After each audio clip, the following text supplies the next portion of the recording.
E agora vamos fechar o simpósio com a palestra do Dr. Antônio Vasconcelos.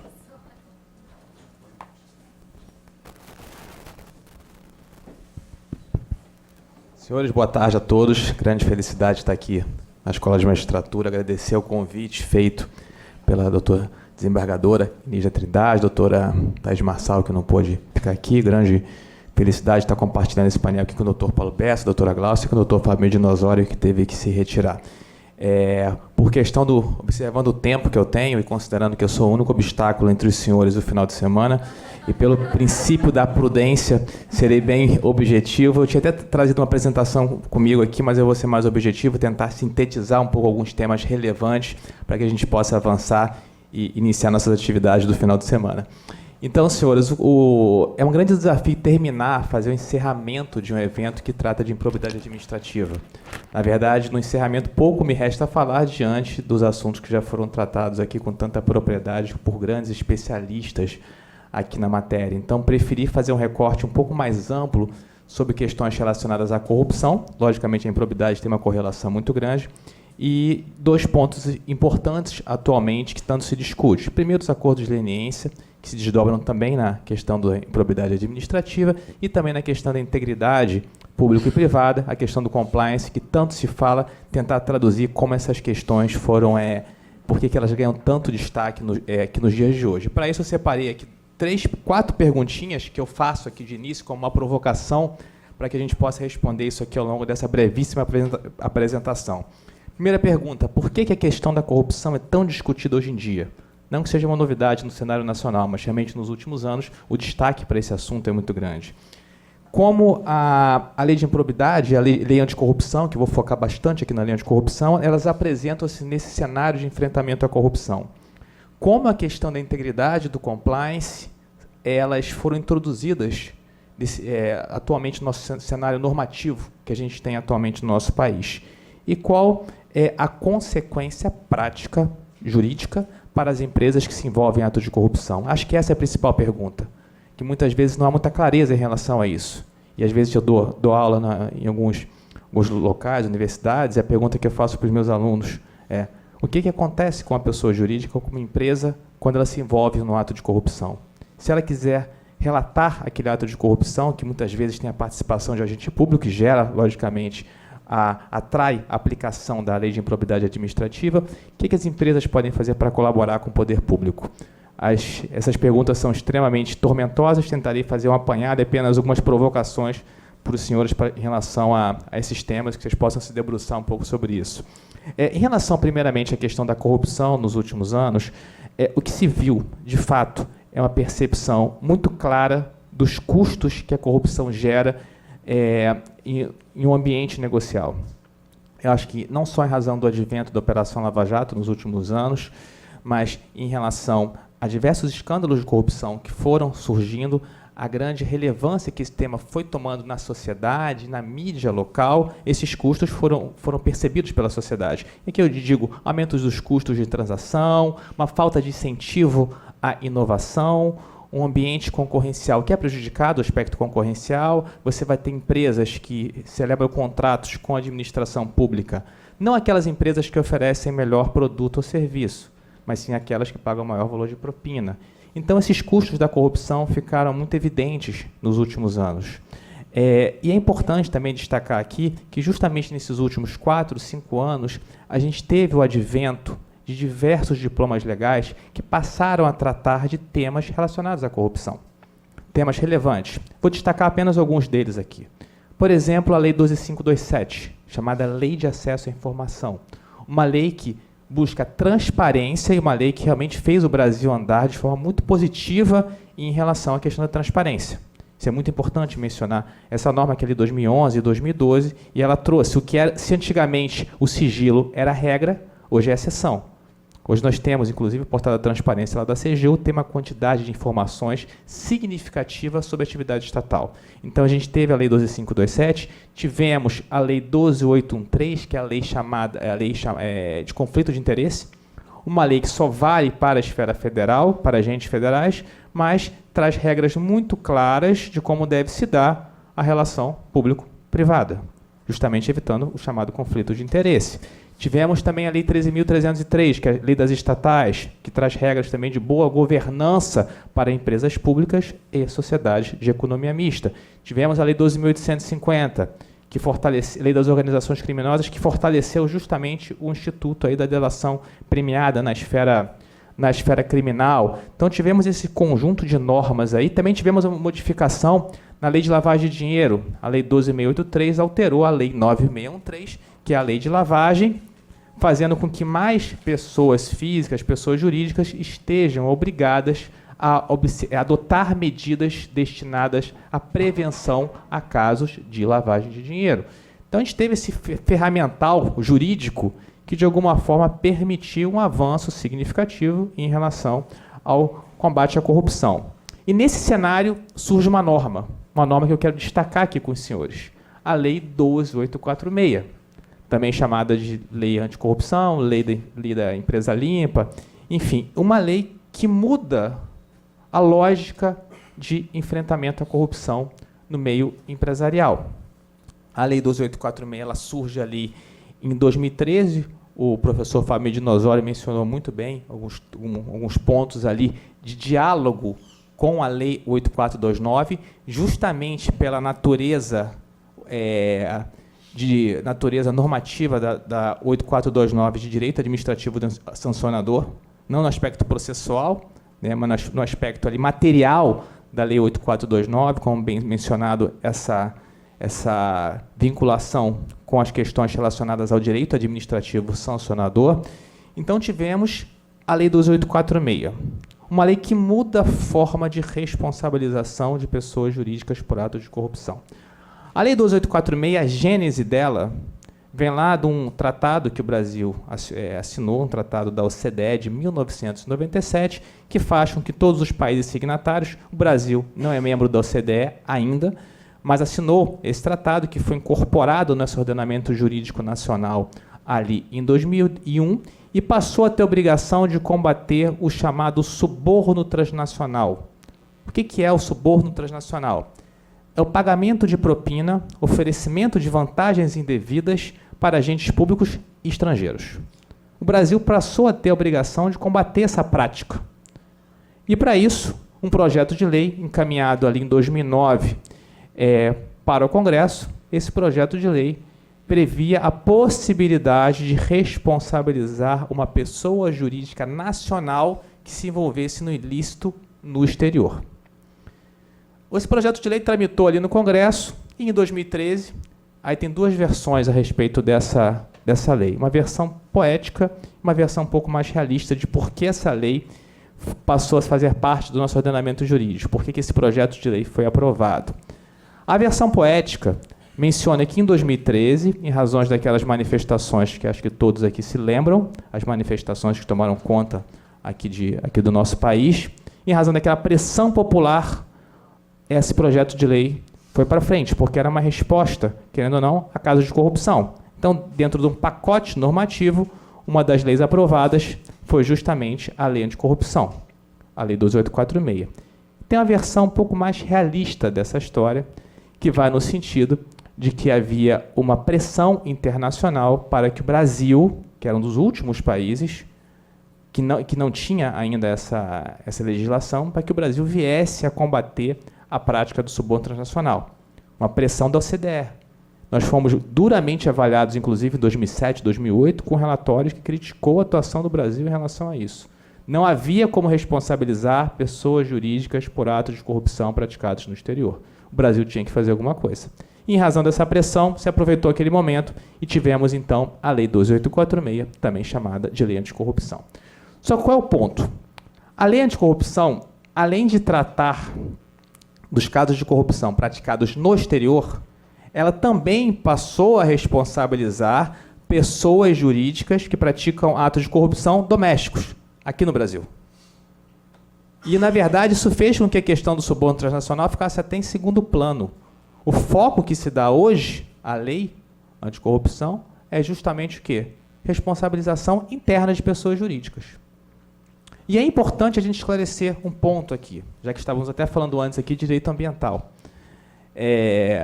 Pessoa jurídica no Brasil não responde criminalmente, com exceção da Lei 9605, que é a Lei de Crimes Ambientais. Com exceção da parte ambiental, uma pessoa jurídica não responde criminalmente pelos seus atos.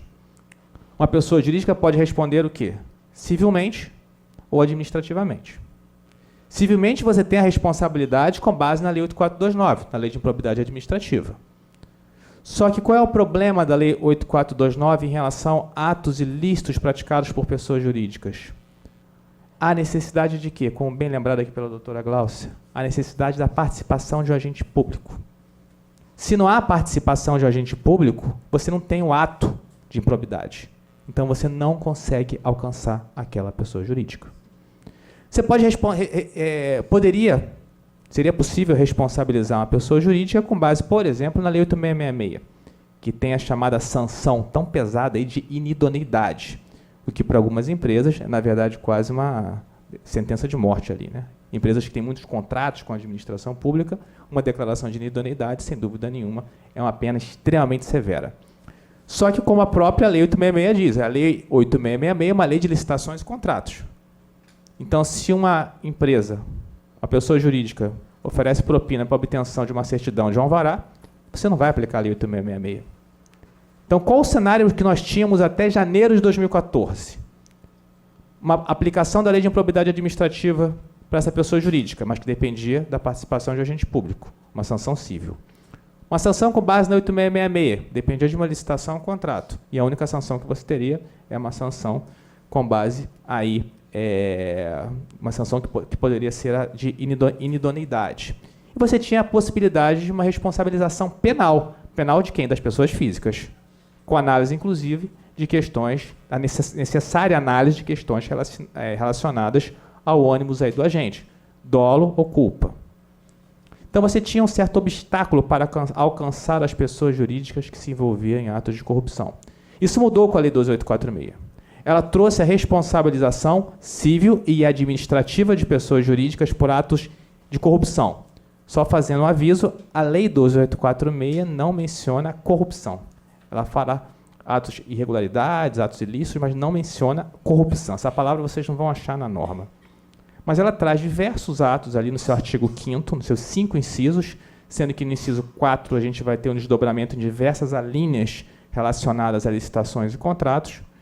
E esses tipos normativos que a gente vai ter ali, eles se relacionam justamente com casos de corrupção, casos ilícitos. Em relação à Lei 12846, é importante destacar que ela trouxe duas figuras relevantes. Acordo de leniência, esse tema que ocupa tanto aí nossos jornais, que tanto se fala, e trouxe a questão da integridade.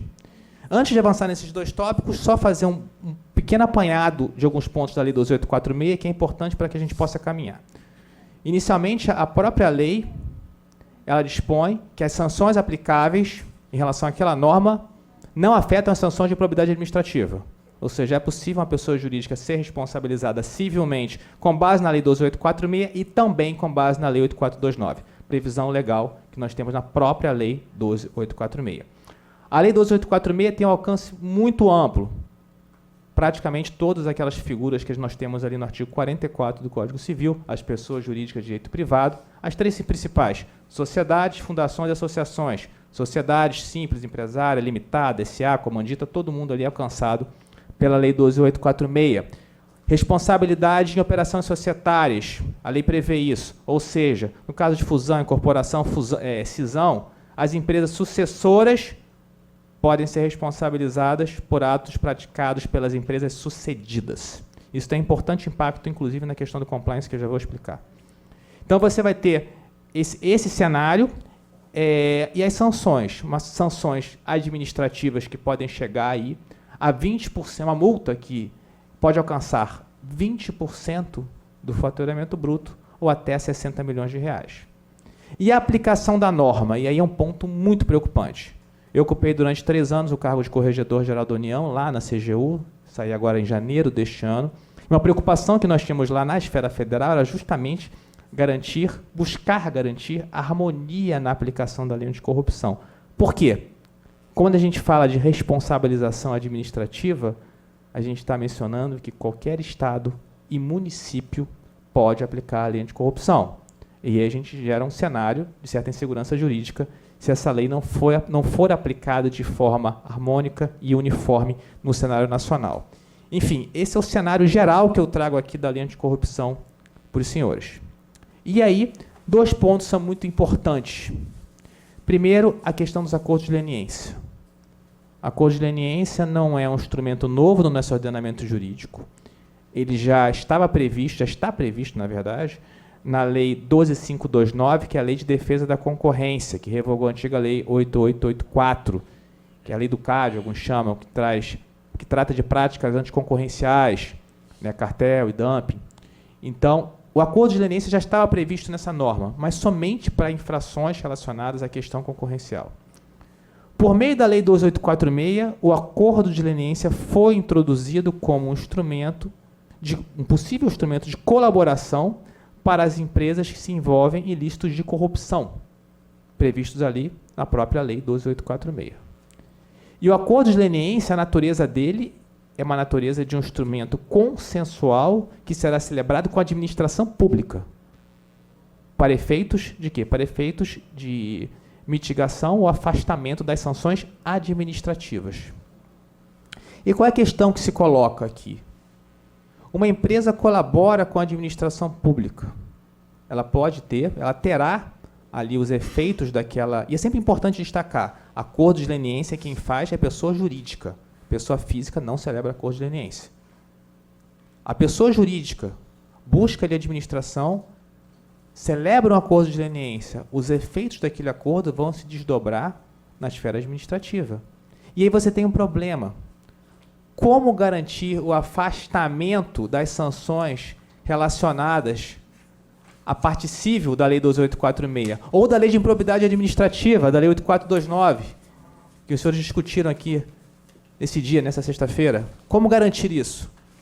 Na esfera federal, o que nós fizemos? Há uma construção, um acordo de cooperação, uma portaria, na verdade, uma portaria interministerial que foi celebrada em 2017, CGU-AGU, Advocacia Geral da União, que faz com que todos os acordos celebrados na esfera federal tenham a participação da advocacia pública. Então, isso garante o desdobramento dos efeitos daquele acordo também na esfera de improbidade. E aqui, lembrando, quem pegar a Lei 8.429 para ler, vai perceber lá que tem no artigo 17, parágrafo 1º, uma vedação, né, à celebração de acordos, de transações em relação aos atos de improbidade. Não obstante essa vedação, há um entendimento majoritário de que esse artigo teria sido, de alguma forma, tacitamente aí, revogado pelo sistema anticorrupção que foi inaugurado justamente pela Lei 12.846, pela Lei Anticorrupção. Tem até um parecer da 5ª Câmara do Ministério Público Federal nesse sentido. Então, você garante que uma empresa que colabora com a administração há diversos requisitos previstos no artigo 16 da Lei 12.846 que devem ser observados por aquela pessoa jurídica que quer colaborar com a administração pública. Né? Alguns requisitos: tem que admitir o ilícito, ser a primeira a se manifestar, enfim, tem outros elementos ali que estão na norma. Alguns deles são tratados também por meio de decreto na esfera federal, o decreto 8420, né? E essas empresas têm que observar esses requisitos. Em razão dessa colaboração, elas vão ter o quê? As sanções administrativas afastadas. E aí eu incluo também, a própria lei faz isso no artigo 17, a sanção de inidoneidade. Por isso, o acordo de leniência para algumas empresas que contratam com a administração pública, por exemplo, empreiteiras, ele se torna um instrumento tão interessante, porque você consegue afastar a sanção de inidoneidade, que é uma sanção que impediria de manter contratos, o relacionamento com a administração pública. Isso está previsto lá no artigo 17. E com a participação da advocacia pública, você também consegue obter o afastamento das sanções aí da esfera de improbidade. Só que, logicamente, também há a questão penal que, na verdade, o titular da ação penal é o Ministério Público. Então, se busca hoje em dia, e acho que se avançou muito nos últimos anos, uma parceria cada vez maior com o Ministério Público, para que se possa, para que seja possível a celebração de acordos junto o órgão administrativo competente, a Advocacia Pública e também o Ministério Público. O Ministério Público aí na sua competência, inclusive, de propor ações de improbidade, e também a esfera criminal.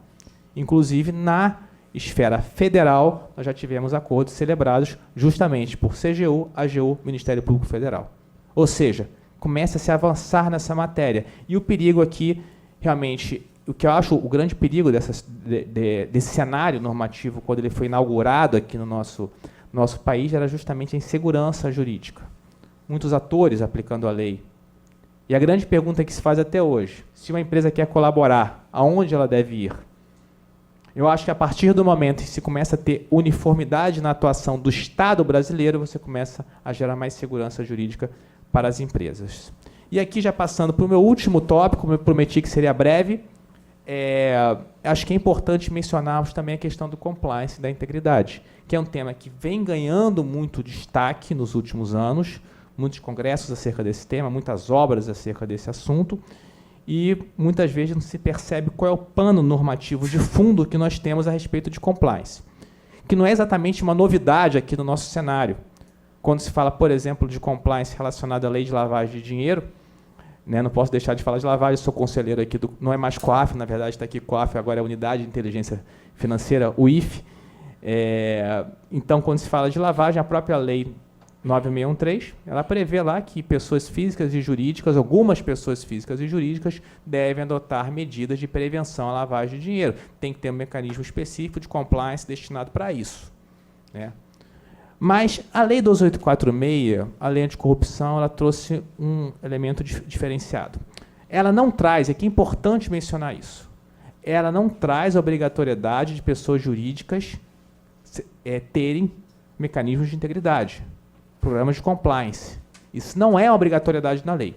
Na verdade, a Lei 12846, ela menciona essa questão da integridade somente em um momento. Lá no artigo 7º, que traz os elementos de dosimetria da multa administrativa. Então, dentre os vários elementos que serão considerados por um órgão administrativo na aplicação de uma sanção administrativa, um dos elementos será justamente a existência ou não de mecanismos de integridade. Não obstante isso, no decreto federal que regulamentou a lei anticorrupção, esse elemento de dosimetria foi desmembrado em diversos incisos, artigo 41, 42 e mais alguns artigos. E o 42 se desdobra em diversos incisos que explicam o que seria um bom programa de integridade. O que seria o que iria garantir a eficiência desses mecanismos de integridade. Aí você vai ter lá criação de canal de ouvidoria, avaliação de risco de corrupção, código de ética, de conduta, enfim, são diversas medidas, se não me engano, 15 ou 16 incisos que tratam só da questão da integridade. Agora, não de caráter, isso não tem obrigatoriedade, não é um elemento obrigatório a ser cobrado de pessoas jurídicas. Mas, logicamente, você tem ali um norte no decreto 8420. E como é que essa questão da integridade se apresenta atualmente no cenário nacional? Em relação ao acordo de leniência, é uma cláusula obrigatória nos acordos, pelo menos na esfera federal, em grande parte de estados e municípios que regulamentaram a norma. Uma das cláusulas dos acordos de leniência é que a empresa aperfeiçoe ou implemente mecanismos de integridade. E aí sim é obrigatório. Se a empresa vai fazer um acordo de leniência com a administração, tem que implementar, tem que aperfeiçoar esses mecanismos de integridade. Outro ponto relevante, a própria Lei 12846, a Lei Anticorrupção, ela cria estímulos para que as pessoas jurídicas venham a criar esses mecanismos de integridade. Vou dar um exemplo.